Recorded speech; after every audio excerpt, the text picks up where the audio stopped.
welcome to Vega Insights. I'm Al Capel, Director of Sales, and I'm joined today by Luke Beto, our founder and CEO.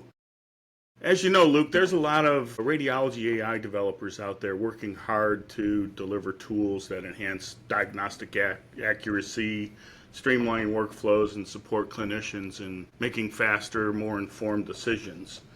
Where are these developers acquiring all the data to train and refine their foundation models? To me, it seems like there's a lot of options out there.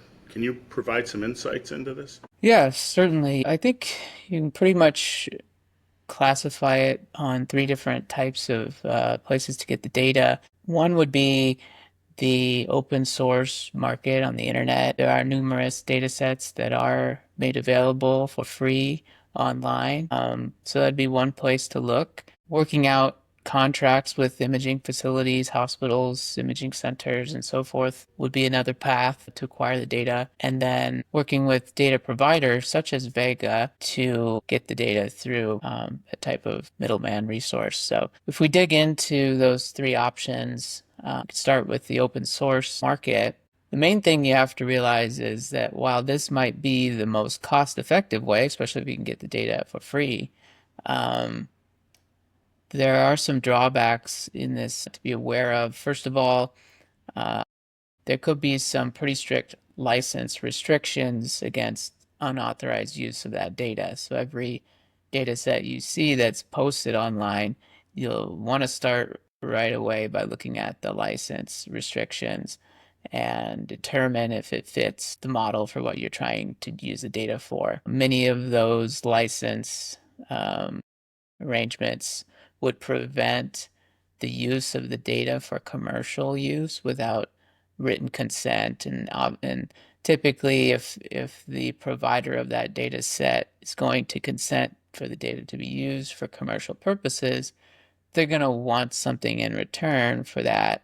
And so now you'd be comparing prices with that versus other things. So free may not always mean free when you dig into the details of some of these data sets that are sort of promoted as free open source data.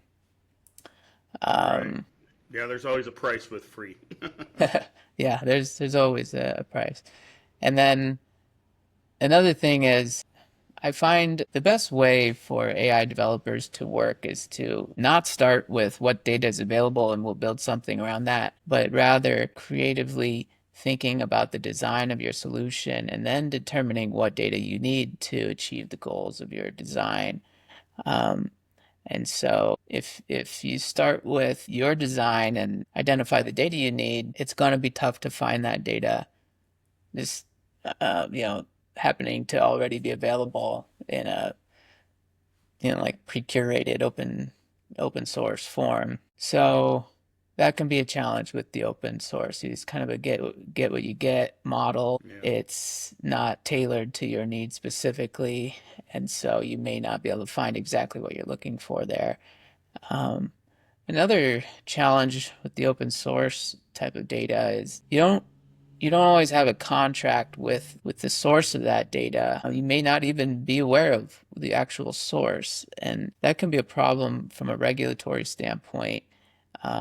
You're often required to disclose some information about the source, maybe not specific names, but other attributes about the source. And if you don't have that, it could be a problem if you're using the data for performance testing, for regulatory submissions, and so forth. But there's also the concept of just being in contract with the source organization to hold them accountable for the data being arranged a certain way, being formatted a certain way, being accurate in terms of pathology outcomes or whatever the data set is. Again, this is kind of you get what you get, and if it's Yeah. a free one that's just publicly available without license restriction, you don't have a lot of leverage or control over the quality of that data and um, you know the ground truth information. So definitely some real concerns there with looking for looking solely to the open source market for the data you need. However, it can be one good place to go first to meet some of your needs. Another option would be to look at contracting directly with hospitals or imaging facilities that might have the data you need. I think this is probably the most time-consuming option that you can go for. However, you could save some money if you can go directly to the source and work out a deal, but not always. I mean, sometimes going directly to these hospitals could be very costly when you count all the time and effort that goes into it. And you're paying your team and your legal team and everything to do all this work in the early stages. And so I think the biggest challenge is just the time, all the red tape that it takes to get a deal through. And it can be months and years that go by while you're filling out security forms and doing other types of contracting, red lines back and forth, only to find out that everything fizzles out in the end, and somewhere along the line it got shot down by some executive leadership, and so now you're back to square one. And so you can actually waste a lot of time and money with these contracting procedures that may end up not going anywhere in the end. Unfortunately, I mean, I've seen it go on for multiple years now, only to fizzle out in the end Yeah. with some of these. And we deal with it here because that's our main business, is taking care of that for our clients and doing all the contracting. Um, and it's no fun.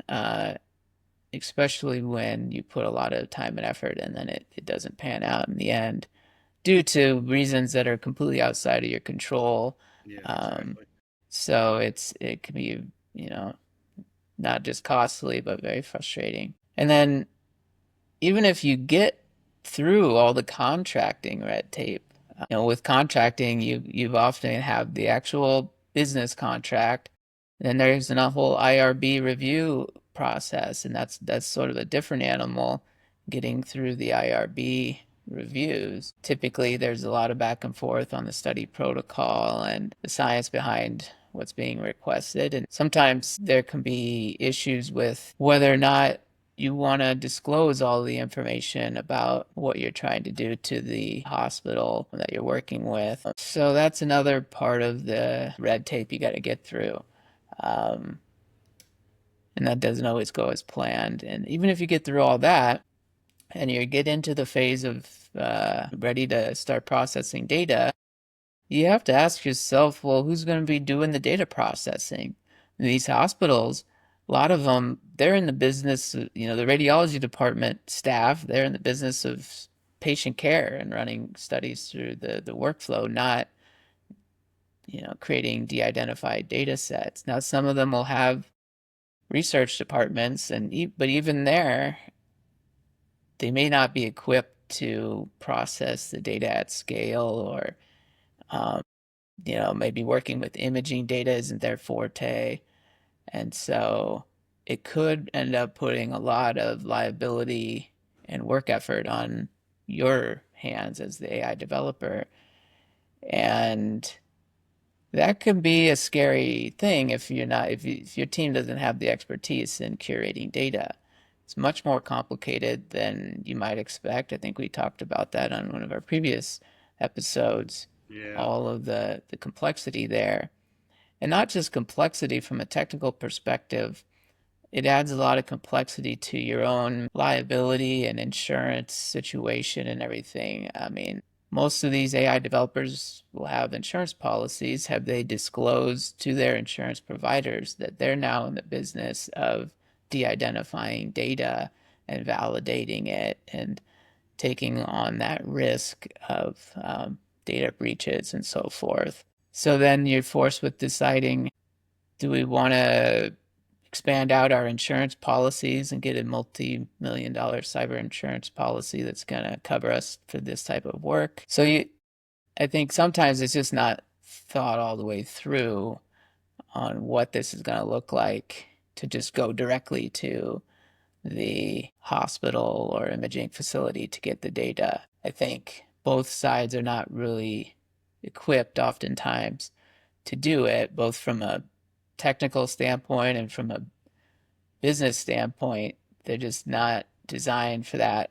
And it's nothing to do on a whim. You really have to make a strategic business decision that you're now not only going to be an AI developer, but you're going to be a data curator and, adjust the team that you have, adjust the insurance that you have and your business strategies and so forth.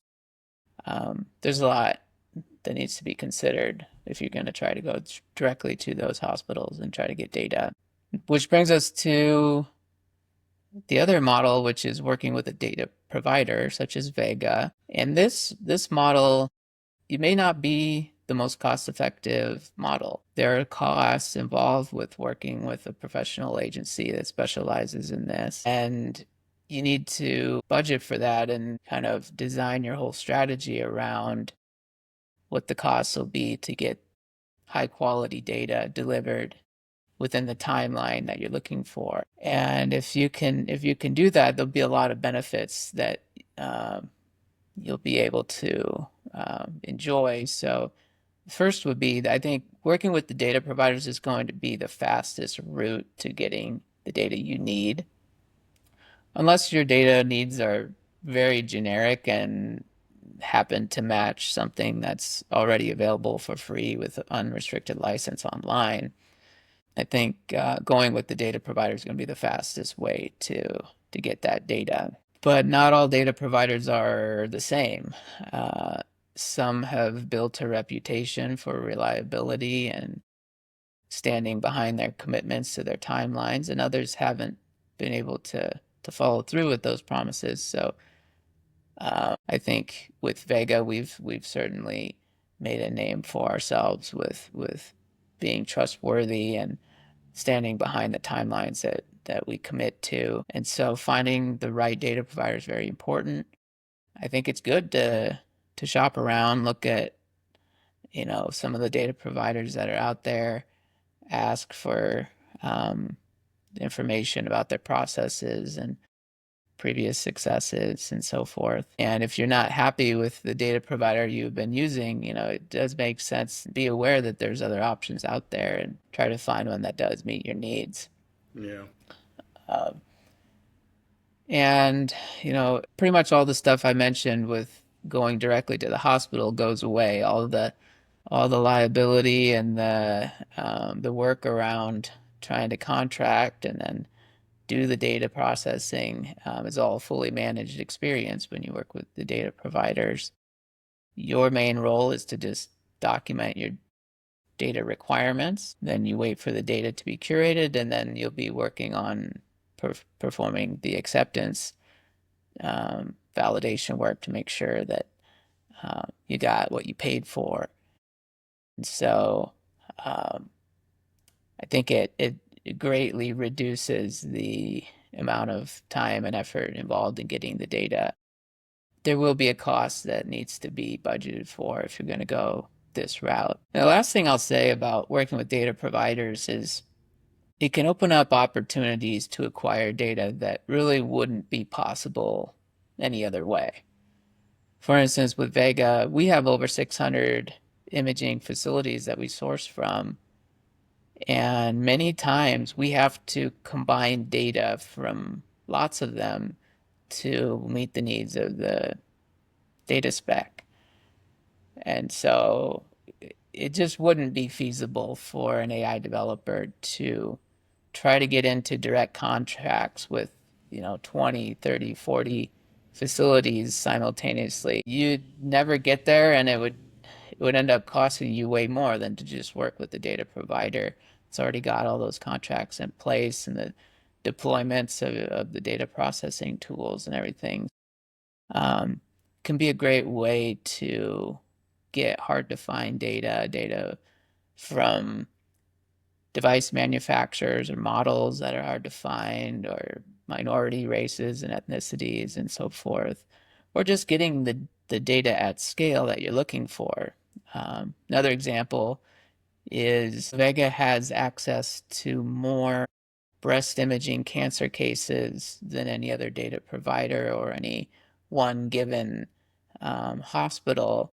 And so if you're trying to build a model and you need 20,000, 30,000 cancer cases, going with a data provider that's able to add all those sites together and create a single curated data set for you is really the only feasible way to do it. And so I think depending on your data needs, going the data provider route is really the only one that makes sense for certain scenarios. But I Sure. would encourage, look at the options that are there. There's some open source data to start with. Maybe you can start with that and supplement from data providers or working directly with hospitals. But um, definitely the main message I want to get across is don't design your solution just around the data that's easily available. Design it based on the impact you're trying to make with your solution, and then get the data that you need to build that.